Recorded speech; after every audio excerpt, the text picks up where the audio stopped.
السلام علیکم ورحمۃ اللہ وبرکاتہ۔ الحمد للہ نحمده ونستعینه ونستغفره ونؤمن به ونتوکل علیہ ونعوذ باللہ من شرور انفسنا ومن سیئات اعمالنا، من يهده الله فلا مضل له ومن يضلله فلا هادي له، ونشهد أن لا إله إلا الله وحده لا شريك له، ونشهد أن سيدنا ومولانا محمدا عبده ورسوله. أما بعد، أعوذ بالله من الشيطان الرجيم. بسم الله الرحمن الرحيم. لقد كان لكم في رسول الله أسوة حسنة.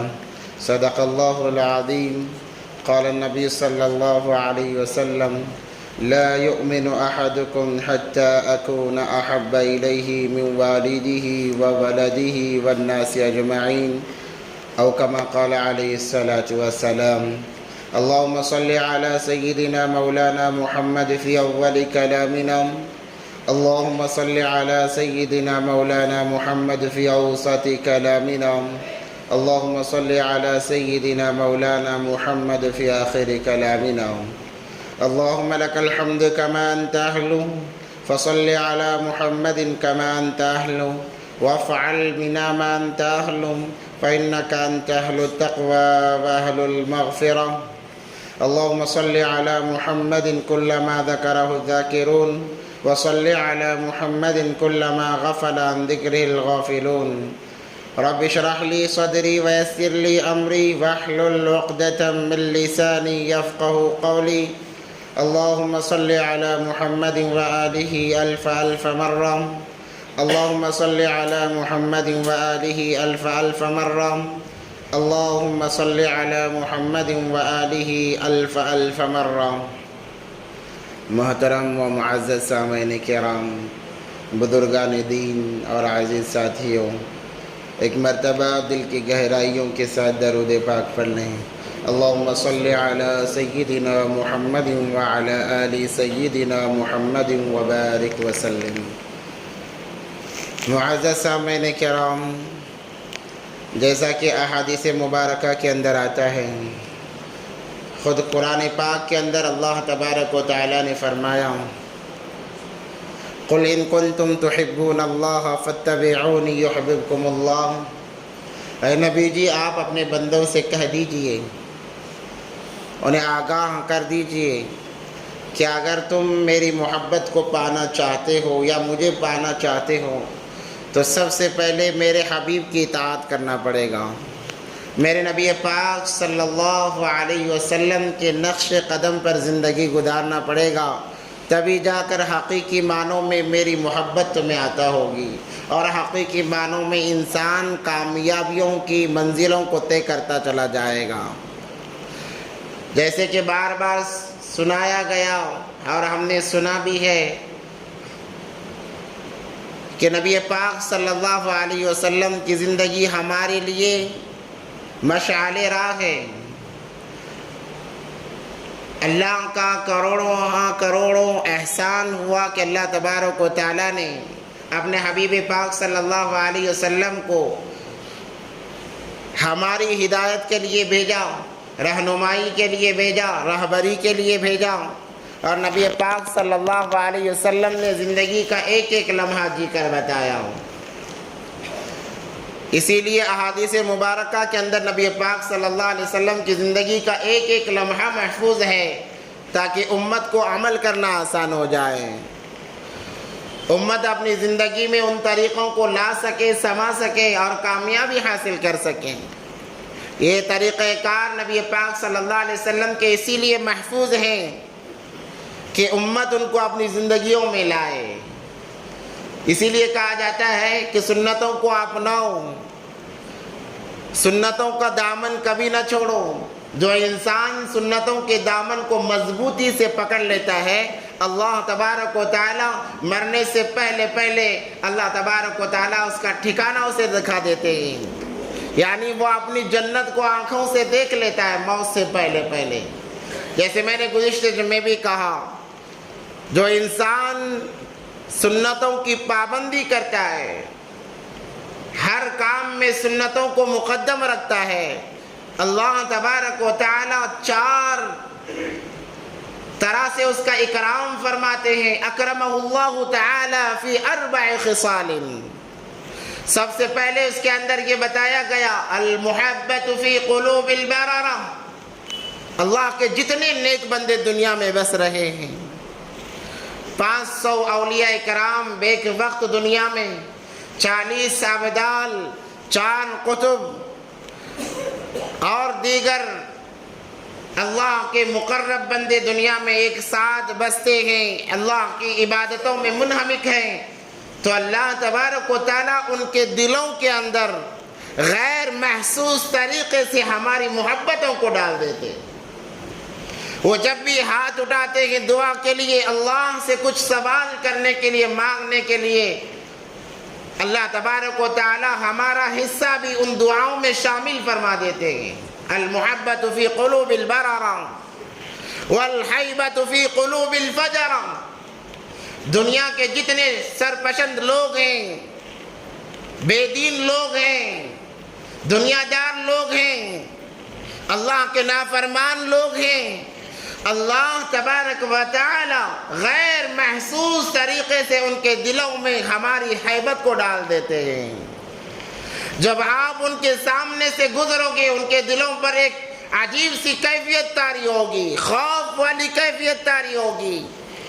یہ سنتوں کا پاور ہے، سنتوں کو اپنانے کی وجہ سے ہے، کیونکہ گزشتہ ہفتے اس کی تشریح ہو چکی ہے، مختصر عرض کرتا چل رہا ہوں۔ وَالثِّقَةُ فِي الدِّينِ، اللہ تبارک و تعالی سنت ہی کے بدولت انسان کو دین پر ثابت رکھیں گے قیامت تک۔ قیامت تک سے مراد یہ ہے کہ جب وہ مرے گا تو دین پر مرے گا، جب اٹھے گا تو دین پر اٹھے گا، اسی کو قیامت تک مراد دیا گیا۔ وَالسَّعَةُ فِي الرِّزْقِ، حدیث مبارکہ کے اندر آتا ہے روزی اسے تلاش کرتے ہوئے آئے گی، اسے روزی کے لیے در در کی ٹھوکریں کھانے کی ضرورت نہیں ہوگی، اللہ تبارک و تعالی بیٹھے بٹھائے روزی عطا فرما دیں گے، زیادہ محنت کرنے کی ضرورت نہیں ہوگی، اللہ تبارک و تعالی ایسے طریقے سے اسے روزی عطا فرماتے ہیں، اور یہ اللہ کے لیے کوئی مشکل کام نہیں ہے۔ اللہ تبارک و تعالیٰ کے لیے گھر بیٹھے بیٹھے رزق پہنچا دینا، روزی پہنچا دینا کوئی مشکل کام نہیں ہے۔ یہ اللہ نے نظام بنایا ہے، جو لوگ سنتوں کے پاسدار ہیں، پابند ہیں، اللہ تبارک و تعالیٰ 4 طرح سے ان کا اکرام کرتے ہیں، وہ طریقے بتا دیے گئے۔ آج ہماری زندگیوں سے سنتیں ایک ایک کر کے نکلتی گئیں، حالات ایک ایک کر کے داخل ہوتے گئے، پریشانیاں ایک ایک کر کے داخل ہوتی گئیں، بیماریاں ایک ایک کر کے داخل ہوتی گئیں۔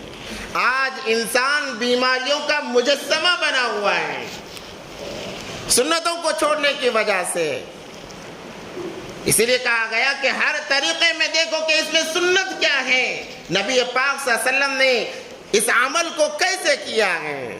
تو میں نے کہا تھا نبی پاک صلی اللہ علیہ وسلم نے بیاہ کیے، 11 شادیاں کی نبی پاک صلی اللہ علیہ وسلم نے، اور اہمیت دلائی کہ اے میری امت کے لوگوں دیکھو بیویوں کے ساتھ ایسا برتاؤ کیا جاتا ہے۔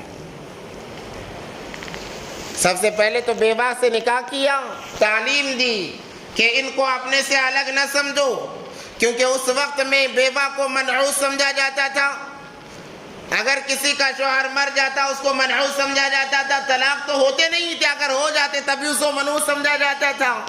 تو اللہ کے نبی پاک صلی اللہ علیہ وسلم نے کہا یہ تم ہی میں سے ہے، اور کہا جو بیوہ کی کفالت کرتا ہے، اس کے کھانے پینے کی ذمہ داری نبھاتا ہے، کل قیامت کے دن جنت میں میں اور وہ ایک ساتھ جائیں گے۔ یہ فضیلت نبی پاک صلی اللہ علیہ وسلم نے بیان فرمائی۔ اور اتنا ہی نہیں، نبی پاک صلی اللہ علیہ وسلم نے کنواری لڑکی سے بھی شادی کیا، جن کا نامی اسم گرامی حضرت عائشہ رضی اللہ تعالی عنہا ہے۔ یہ امت کی ماں ہیں، اور امت پر اس ماں کا بہت زیادہ احسان ہے۔ 2000 سے زائد احادیث اما عائشہ رضی اللہ تعالیٰ عنہ سے مروی ہیں، 2000 سے زیادہ احادیث۔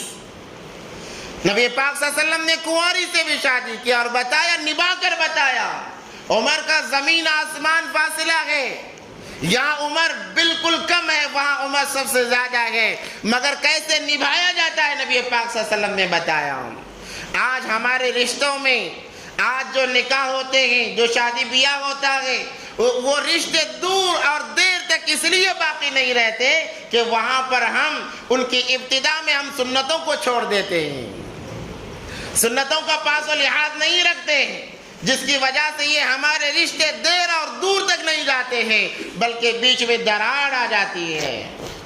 بہت سارے وجوہات ہیں، میں مختصر 3 یا 4 وجوہات بتا کر اپنی بات کو ختم کروں گا۔ تو نبی پاک صلی اللہ علیہ وسلم نے شادی کی، اما عائشہ رضی اللہ تعالیٰ عنہ، لڑکپن ہے، بچپنا ہے، مگر نبی پاک صلی اللہ علیہ وسلم نے نبھا کر بتایا۔ اس کے لیے کیا کرنا ہوگا کہ یہ رشتے دیر اور دور تک باقی رہیں؟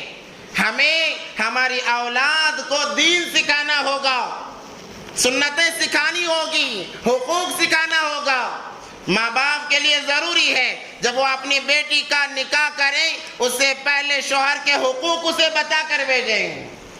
جب کوئی ماں باپ اپنے بیٹے کا نکاح کرتے ہیں، بیوی کے حقوق انہیں بتائے جائیں۔ آج کیا سمجھا جاتا ہے کہ نکاح ہو گیا، اب ایک کام والی کا اضافہ ہو گیا، اسے کام والی سمجھا جاتا ہے، گھر کے سارے کام اس کے سپرد کیے جاتے ہیں، جان بوجھ کر آزمانے کے لیے اسے تکلیفیں دی جاتی ہیں، ننندیں الگ ٹارچر کرتی ہیں، ساس الگ ٹارچر کرتی ہیں، کہتے ہیں کہ ہم آزما رہے ہیں۔ یہ طریقہ دین کا نہیں ہے، اس سے رشتے نبھتے نہیں ہیں بلکہ ختم ہو جاتے ہیں۔ اور شوہر اپنا رعب جمانے کی کوشش کرتا ہے کہ میں بڑا طاقتور ہوں، تو کمزور ہے، میں جیسا چاہتا ہوں تجھے ویسی زندگی گزارنی پڑے گی۔ یہ طریقہ کار نہیں۔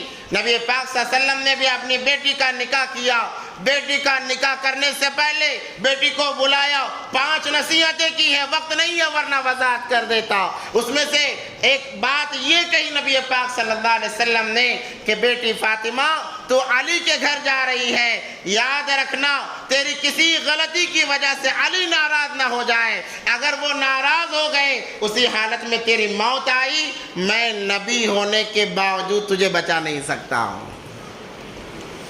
کس عورت کو نصیحت کی جا رہی ہے؟ وہ جن کو اللہ نے کہا کہ فاطمہ جنت میں عورتوں کی سردار رہیں گی، گویا جنت کا سرٹیفکیٹ دنیا میں دے دیا گیا۔ اس عورت سے کون کہہ رہا ہے جن کی جوتیوں کے صدقے میں کائنات کا نظام بنایا گیا؟ وہ انسان کہہ رہے ہیں اے بیٹی فاطمہ یاد رکھنا، کبھی اپنی طرف سے اپنے شوہر کو ناراض نہ کرنا، کیونکہ جب شوہر ناراض ہو جاتا ہے اللہ تبارک و تعالیٰ اس عورت کی نمازوں کو منہ پر مار دیتے ہیں، کہتے ہیں کہ تیری عبادتوں کی مجھے ضرورت نہیں ہے۔ تو ویسی نصیحت کر کے بھیجا جاتا تھا، آج بھی نصیحت کرتے ہیں۔ کیا کرتے ہیں کہ گھبرانے کی کوئی بات نہیں، اگر ذرہ بھی کیا بھی بول ڈالے فوراً فون لگا ڈال، ایک مس کال دے ڈال، بس ایک مس کال کافی ہے۔ تیرا گھر اجاڑنے کے لیے ہم ہمیشہ تیار رہیں گے، تیرا گھر برباد کرنے کے لیے ہم ہمیشہ تیار رہیں گے۔ یہ ماں باپ کی نصیحتیں ہیں، بھائیوں کی نصیحتیں ہیں اپنی بہنوں کے لیے۔ ہونا تو یہ چاہیے تھا، کہا جاتا کہ تو پرائے گھر کو جا رہی ہے، اسے پرایا نہ سمجھ، وہ گھر تیرا اپنا ذاتی گھر ہے۔ آج تک تو ہمارے گھر میں امانت تھی، اب تو اپنے اصلی گھر کی طرف جا رہی ہے۔ اور یہ کہا جاتا کہ دیکھ معمولی بہانے سے واپس آنے کا خیال نہ کرنا۔ اگر یہ نصیحتیں کی جائیں تو کبھی رشتوں میں دراڑیں نہیں آتی۔ آج نصیحتیں اس کے برخلاف کی جاتی ہیں، جس کی وجہ سے دراڑیں آتی ہیں۔ شیطان بڑا خوش ہوتا ہے، اللہ کا عرش ہلنے لگتا ہے، شیطان بڑے مزے مناتا ہے۔ اور جب لڑکی آ جاتی ہے، لڑکی آج یہ بہت ایک بری چیزیں ہمارے اندر آج پیدا ہو گئی ہیں، اسی لیے بار بار ان پر روشنی ڈالنے کی ضرورت پڑ رہی ہے۔ شوہر بھی روک جماتا ہے۔ نبی پاک صلی اللہ علیہ وسلم نے زندگی گزاری، کھانا کھا رہے ہیں، اما عائشہ رضی اللہ تعالیٰ عنہ پانی کا گلاس لے کر پیتی ہے، جیسے ہی رکھنے گئی نبی پاک صلی اللہ علیہ وسلم فرماتے ہیں عائشہ ذرا گلاس تو دینا اور یہ بھی بتا دو تم نے کہاں سے پیا ہے۔ نبی پاک صلی اللہ علیہ وسلم دو جہاں کے سردار اسی جگہ سے پانی پی رہے ہیں کہ بیوی سے ایسی محبت کی جاتی ہے، جس جگہ سے اما عائشہ نے پیا ہے رضی اللہ تعالیٰ عنہ اسی جگہ سے نبی پاک صلی اللہ علیہ وسلم پانی پی رہے ہیں اور لقمے بنا بنا کر کھلا رہے ہیں۔ کبھی ہماری زندگی میں ایسا موقع آیا کہ لقمہ بنا کر کھلایا ہو ہم نے؟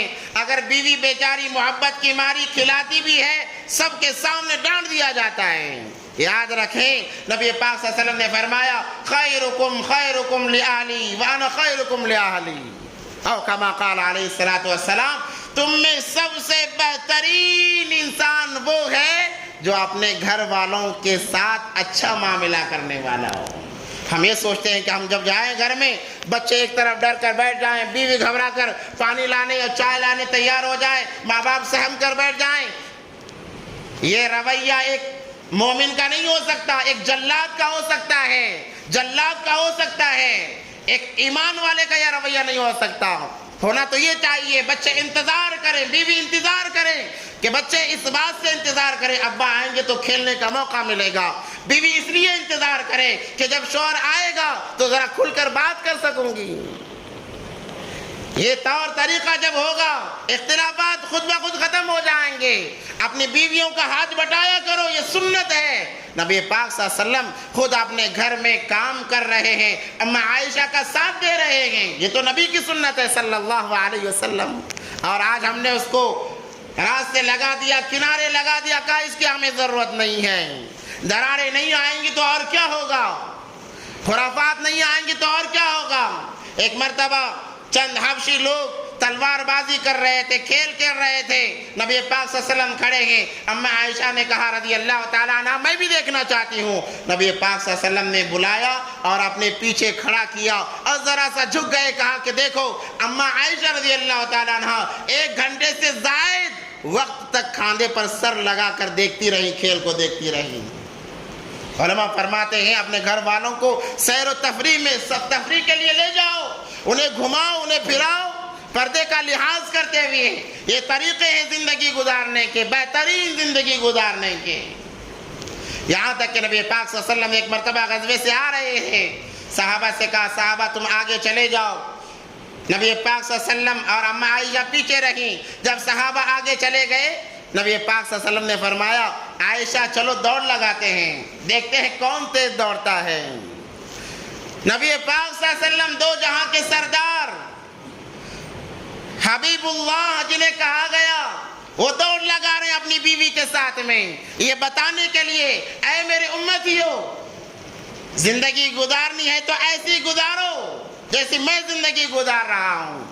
دوڑ لگائی، ایک مرتبہ نبی پاک صلی اللہ علیہ وسلم جیت گئے اور جب دیکھا چہرے پر کچھ گرانی نظر آئی تو دوسری مرتبہ اور ایک موقع پر دوڑ لگائی، اس وقت میں جان بوجھ کر ہار گئے۔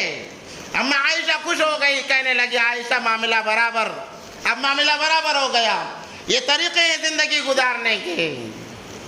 جب ایسی ہماری زندگی ہوگی، ہماری زندگیوں میں سنتیں قائم ہوں گی، سنتوں کی پاسداری ہوگی، ہماری زندگی ہمارے گھر جنت کے باغ بنیں گے، ورنہ پھر یہ دراریں آنا شروع ہو جائیں گی۔ جب شوہر اپنا دبدبہ بتائے گا، ساس اور سسر اپنا دبدبہ بتائیں گے، ننندیں اور اپنا دبدبہ بتائیں گی، دراریں بلکہ خاندان تباہ ہو جائیں گے۔ اور انسان غصے میں آ کر طلاق کے الفاظ تک کہہ دیتا، آج تو طلاق دینا ایک عام بات ہو گیا ہے۔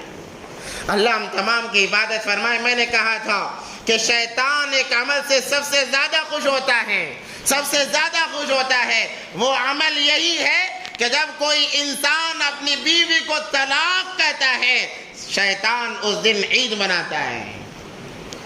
ہر 6 مہینے یا مہینے کے آخر تاریخ میں شیطان، ابلیس جسے کہا جاتا ہے، وہ سمندر پر تخت لگا کر بیٹھتا ہے، 20 سمندر میں تخت لگا کر بیٹھتا ہے، اپنے تمام چیلے چپاٹوں کو بلاتا ہے اور کہتا ہے کہ بتاؤ مہینہ بھر تم نے کیا کیا برائیاں کی ہیں۔ ایک کہتا ہے میں نے فلاں کام کرا دیا، میں نے جھوٹ بلوا دیا، میں نے زنا کرا دیا، کہتا ہے کوئی کام کمال نہیں کیا، زنا کرا دیا کوئی کمال نہیں کیا، ایک بچے کو مدرسے پڑھنے سے روک دیا کوئی کمال نہیں کیا، قتل کرا دیا کوئی کمال نہیں کیا، سود کا مال اسے کھلا دیا کوئی کمال نہیں کیا۔ ایک لنگڑا شیطان، ایک لنگڑا معذور شیطان کونے میں دور دراز بیٹھا ہوا ہوتا ہے۔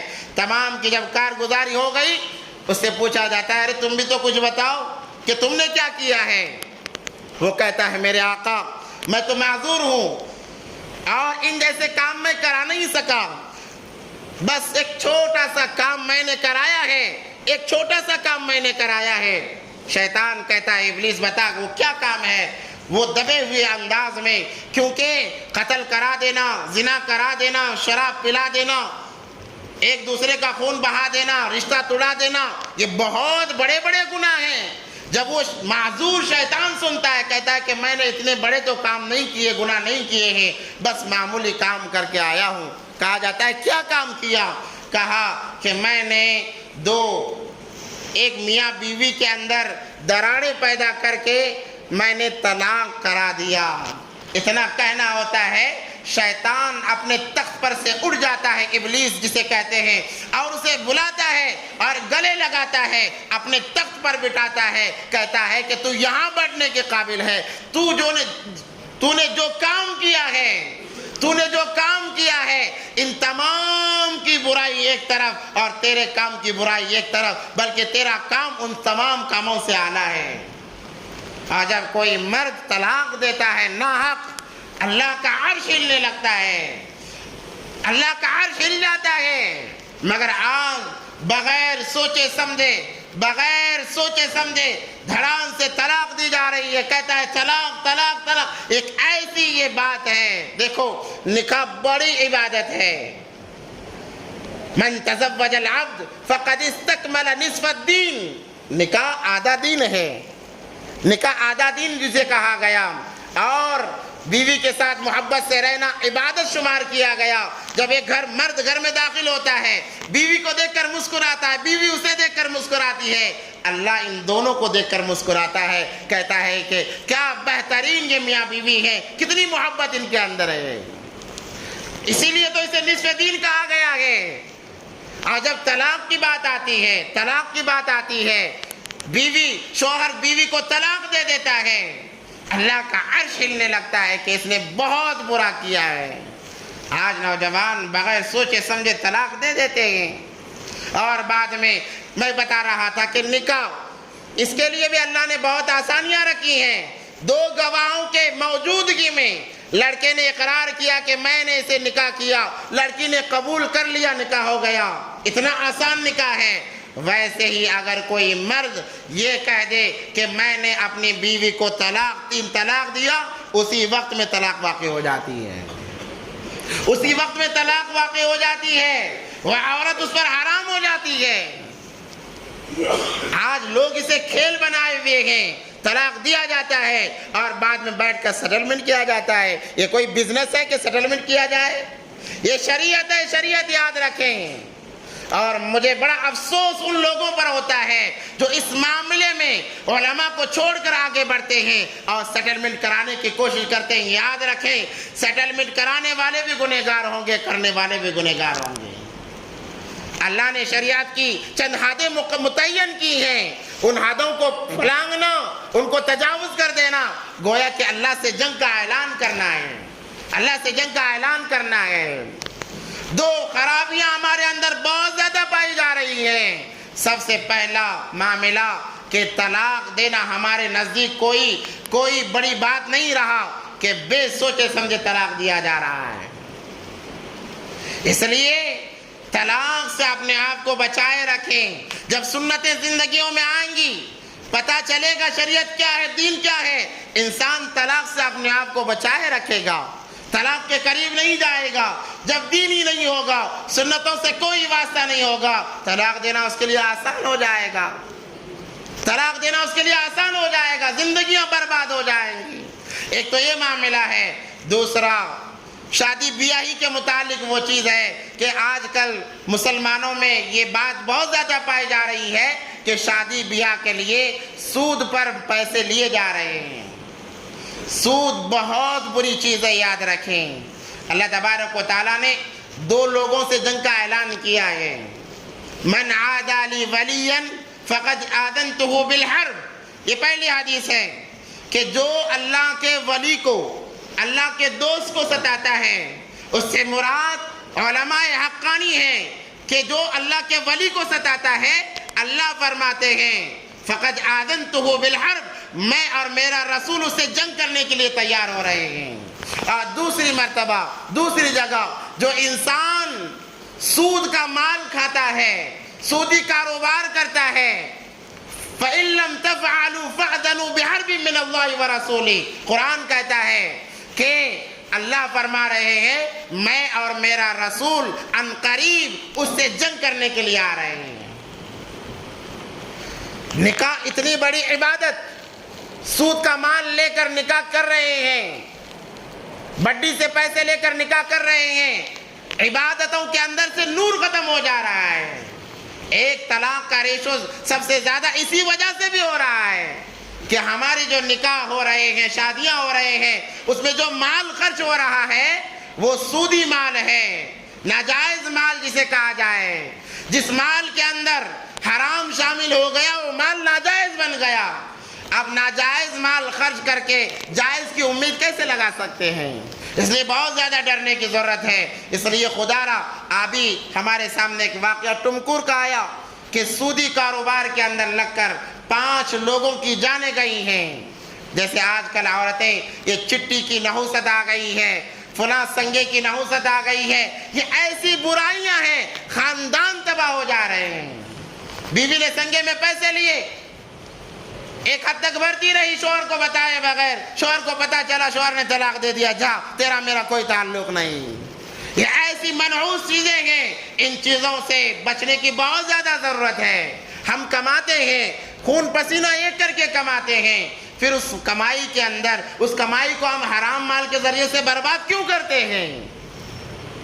سارا دن 12 گھنٹے کام کر کے ہم چند روپیہ جمع کرتے ہیں، ذرا سے حرام کا 1 روپیہ آ گیا ہمارے مال کو ناجائز کر کے چلا جاتا ہے۔ 5 لوگ ایک ہی وقت میں انہوں نے پھانسی لگا لی۔ وجہ کیا بنی؟ کہ سود کو دینے کے لیے پیسے نہیں ہیں، سنگے میں بننے کے لیے پیسے نہیں ہیں۔ یہ ایسی بری چیز ہے کہ انسان کے اعمال ضائع ہو جاتے ہیں، بلکہ دنیا بھی خراب اور آخرت بھی خراب ہو جاتی ہے۔ ترمذی شریف کی حدیث ہے، الربا 70 جزءا، ربا کے سود کے 70 درجے ہیں، 70 درجے ہیں۔ ایسرها ان ينكح الرجل امه، اللہ اکبر کبیرہ۔ اس میں سے ایک درجہ یہ بھی ہے، ایک جز یہ بھی ہے کہ جو انسان سود کا مال کھاتا ہے گویا اپنی سگی ماں سے 36 مرتبہ وہ زنا کر کے آیا ہے۔ اللہ ہم تمام کی عبادت فرمائے، اللہ تمام امت مسلمہ کی عبادت فرمائے۔ صریح حدیث ہے کہ جو سود کا مال کھاتا ہے آپ کو دینا ہے، آپ اس کا حلال طریقہ بھی ہے۔ کیا حلال طریقہ ہے؟ آج تو قرضہ دیا نہیں جاتا ہے کیونکہ لوٹانے والا لوٹاتا نہیں ہے۔ آپ ایک طریقہ اختیار کر سکتے ہیں۔ وہ کیا طریقہ ہے؟ کہ آپ اسے یہ کہہ کر دیں کہ تجھے میں جو مال دے رہا ہوں، تو جو کاروبار کرے گا اس میں میرا اتنا پرسنٹیج رہے گا۔ یہ آپ کے لیے حلال ہے، جتنا چاہے مال لگاؤ اور اتنا فیصد آپ اس کے نفع میں شامل ہو جاؤ۔ اب سود کسے کہتے ہیں؟ مختصر بات میں عرض کروں، سود کسے کہتے ہیں؟ ہر وہ مال جس کے دینے کے بعد میں واپس لیتے وقت میں زائد رقم متعین کی جاتی ہے، وہ سود میں شمار ہے۔ مثال کے طور پر ہم نے کسی کو 1 لاکھ روپے دیا، 1 لاکھ روپے دیا اور کہا کہ 1 مہینے کے بعد تمہیں لوٹانا، وہ کہے گا مان لے گا 1 مہینے کے بعد لوٹا دوں گا۔ اور ہم یہ کہیں کہ لوٹاتے وقت میں تمہیں 1,10,000 دینا پڑے گا، یہ سود ہے، اس کی گنجائش نہیں ہے، یہ بالکل ناجائز ہے۔ ہاں اگر لوٹانے والا خود سے آپ کو 1,00,000 کے ساتھ میں کچھ زائد رقم دے رہا ہے، وہ آپ کے لیے حلال ہے، آپ حلال سمجھ کر اس سے استعمال کرو، حلال سمجھ کر استعمال کرو، کوئی اس کے اندر شک و شبہ نہیں ہے، مگر متعین کرنا کہ 1 مہینے کے بعد جب تو پیسے لوٹائے گا اتنی روپیہ زیادہ اسے لگا کر دینا پڑے گا، اسی کو سود کہا جاتا ہے، اور شریعت کے اندر اس کی کوئی گنجائش نہیں ہے۔ اور بعض لوگ کہتے ہیں کہ بھئی ہم اپنا مال دے رہے ہیں تو ہمیں نفع تو کچھ ہونا چاہیے، ہم ایسے ہی کیوں مال دے دیں؟ اس کے لیے طریقے ہمارے سامنے موجود ہیں، آپ کو نفع ہی چاہیے، آپ کیوں مال دے رہے ہو، پیسہ کیوں لگا رہے ہو؟ کاروبار کے لیے ظاہر سی بات ہے، تو آپ بیٹھ کر متعین کریں کہ آپ کو جتنا نفع ہوگا اس نفع کے اندر اتنا حصہ میرا ہوگا۔ اگر وہ مان لے تو وہ جتنا بھی نفع آپ کو دے آپ کے لیے وہ جائز طریقہ ہے۔ بس انسان کو ذرا سی غور و فکر کرنے کی ضرورت ہے، تمام جائز طریقے سے سمجھ میں آ جائیں گے، مگر آج ہم دین سے دور ہو گئے، سنتوں سے دور ہو گئے، جس کی وجہ سے ہمارے اکثر مسلمان سودی کاروبار میں لگے ہوئے ہیں۔ اللہ ہم تمام کی حفاظت فرمائے۔ اللہ نے فرمایا فَإِن لَّمْ تَفْعَلُوا، اگر تم ایسا کام کرتے ہو فَأْذَنُوا بِحَرْبٍ مِّنَ اللَّهِ وَرَسُولِهِ، اللہ نے اپنے حبیب صلی اللہ علیہ وسلم کو ساتھ میں لیا، کہا کہ میں اور میرا حبیب اس سے جنگ کرنے کے لیے آ رہے ہیں۔